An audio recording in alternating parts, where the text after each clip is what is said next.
Hello again. It's time to learn about meiosis, the last and critically important little bit that we need to learn about to understand genetics and inheritance, which I think lots of people are interested in and may be eager to learn more about. So let's get this in our brains so that we can wrestle with the more challenging bits in genetics and inheritance. So meiosis is another one of those unfortunate, similar sounding osis words that we have in biology. We've got the osmosis, we've got the mitosis, we've got the meiosis. Meiosis and mitosis have some similarities, and we'll point those out. We'll also point out the differences as we talk today.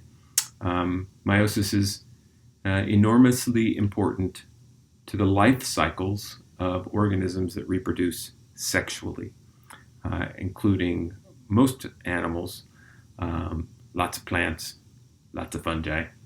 So it's an important part of the life cycle. Let's start off by introducing this idea of ploidy, which is a pretty cool word, I've got to say. You may be aware that you have two sets of chromosomes, right? You inherited your two sets of chromosomes, like most of us, from our two parents. You may also be aware that most humans have 46 chromosomes. That's most, not all, but the great majority of humans have 46 chromosomes. And those two groups of chromosomes that we inherited from our parents are two sets of 23 that were in the gametes, or the sex cells, of our parents. So the sperm and the egg that produced you had 23 chromosomes each, one full set of human chromosomes. When that sperm and egg united in the fertilized egg that eventually developed into you, then all the cells that were descendants of that fertilized eggs copied both sets of chromosomes that they had at the beginning, and so we have these two sets. When there are two sets of chromosomes in a cell, we call that cell or that organism diploid, and when there's only one set, we call it haploid. On the diagram on the first slide here, diploid is represented as 2N, that's very common.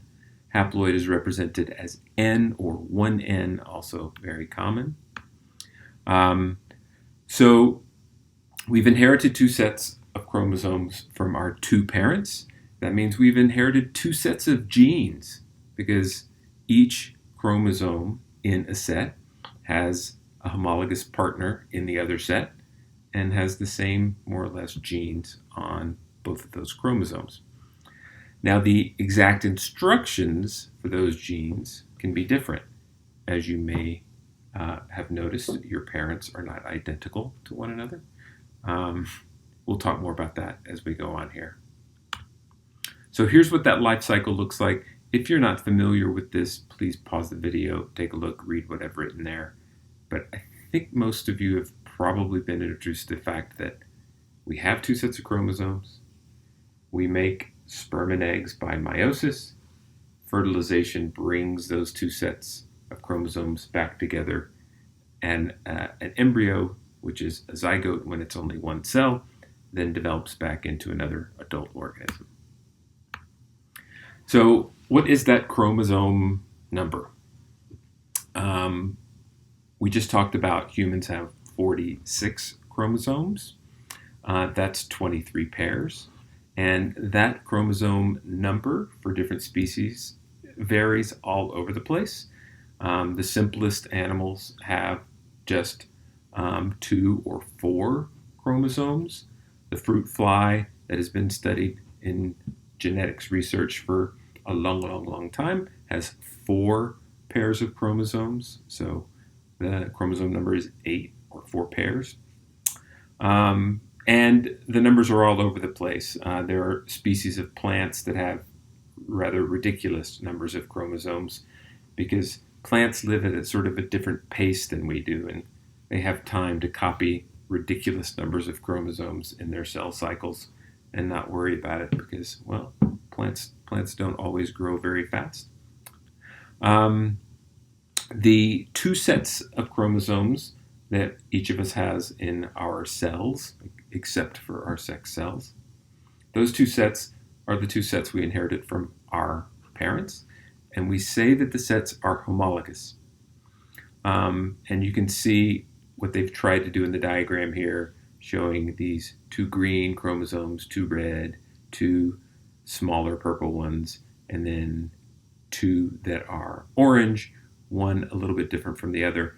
That might be analogous to, in humans, the X and the Y chromosome. It's a pair, but they're not exactly alike. And that's the way it is for all sexually reproducing organisms. And the homologous chromosomes are the ones that have the same genes on them, but not necessarily the exact same form of the gene. And again, we'll talk about that in detail in a moment. So Drosophila, the fruit flies that we study in genetics experiments, have a diploid number of 8.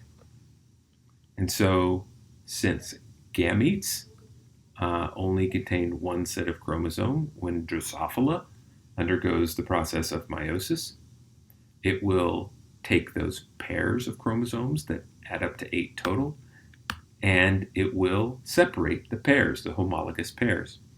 Put one or the other into each gamete, each sex cell that it makes, and those sex cells that are produced by meiosis would be haploid, and so they would only have 4 in each sex cell. And that's why when a sperm and an egg unite, we get back to the 8. So that's the numbers game in the life cycle for Drosophila. For humans, that numbers game is 23 and 46.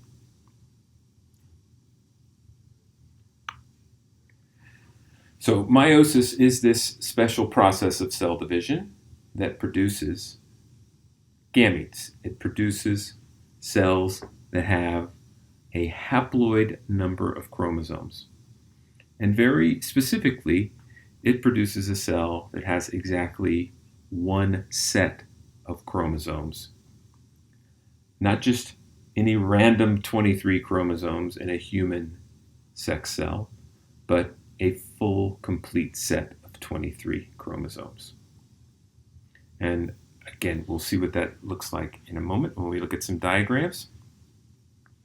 So I mentioned before that homologous chromosomes have the same genes on them, but not necessarily the same forms of the gene. And forms of a gene, different variations of a gene, are called alleles. And there are a couple of examples given there. You probably are aware that there are different blood types, type A and B and O and AB. And the genes that determine blood type are on the same spot of the same chromosome. And you can inherit a blood type gene that's, let's say, type A from your mom and type O from your dad. So on the homologous chromosome from your mom, there was, for that particular blood type gene, the type A form of the gene, the type A allele. And on the homologous chromosome, the same chromosome that came from your dad, from the sperm, that might have the type O allele, for example. So those two alleles on the same place, on the same chromosome, but, and the genes are both for the same thing, they're for this blood type gene, but the form of the gene can be different. That's what makes us different from one another, right? All right, the next group of slides I am going to quickly go over because this is rehashing much of what we saw in mitosis. You're going to recognize some of these diagrams as looking similar to this different phases of mitosis. The names of the phases, thankfully, are the same too. But I'll point out some important differences. Okay? First bullet there says meiosis starts with DNA replication, just like mitosis. And remember, mitosis, the goal was to produce two identical daughter cells, starting with one cell. Well, that one cell began with having just one set of chromosomes, one set of DNA molecules. So before you can make two cells out of one, the cell would do DNA replication so that there were two sets of chromosomes. Then there could be a set that is inherited by each of the two cells as the cell divides. Well, mitosis starts the same way. It starts with a round of DNA replication. There is really no reason that you can point out why this would be so, and some might complain that it makes things a little more complicated. Kind of it does. But the fact is, that's what happens. And almost certainly, this DNA replication before meiosis is an artifact of meiosis being something that evolved from mitosis.